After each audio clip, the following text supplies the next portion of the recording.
Server பிரச்சனை என்கிறார்கள், தொழில்நுட்ப கோளாறு என்கிறார்கள். இது கோளாறு அல்ல, இது குளறுபடி, இது அலட்சியம் அல்ல, இது ஆளும் கட்சிக்கு சாதகமான அரசியல் சூழ்ச்சி. நண்பர்களே, சிந்தித்து பாருங்கள். நம் தலைவர் தளபதி சொன்னது போல ஒரு குடிமகனின் மிக முக்கியமான ஆயுதம் எது? வாக்கு செலுத்தும் உரிமை.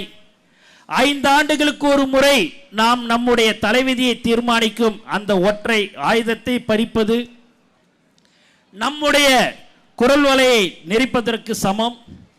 யாருக்கு வாக்களிக்க வேண்டும் என்பதை மக்கள் தீர்மானிக்க வேண்டும்.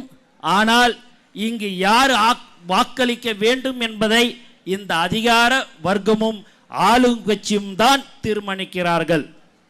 இந்த மாபெரும் ஆர்ப்பாட்டத்தின் வாயிலாக நாங்கள் வைக்கும் கோரிக்கைகளை தெளிவானவை. உடனடியாக குளறுபடிகள் நிறைந்த இந்த நடவடிக்கையை முழுமையான மறு ஆய்வுக்கு உட்படுத்த வேண்டும். ஒவ்வொரு வீட்டிற்கும் அதிகாரிகள் நேரடியாக சென்று சரிபார்ப்பு நடத்தும் முறையை கட்டாயமாக ஆக்க வேண்டும். BLO அதிகாரிகளை திமுக பாரதிய ஜனதா கட்சி பிரமுகர்கள் மிரட்டுவதை மாறாட்டம் செய்வதையும் கைவிட வேண்டும். குறைந்த விலை, நிறைந்த தரம், தங்கள் தேவைகள் அனைத்தும் ஒரே இடத்தில். ஜெயச்சந்திரன்.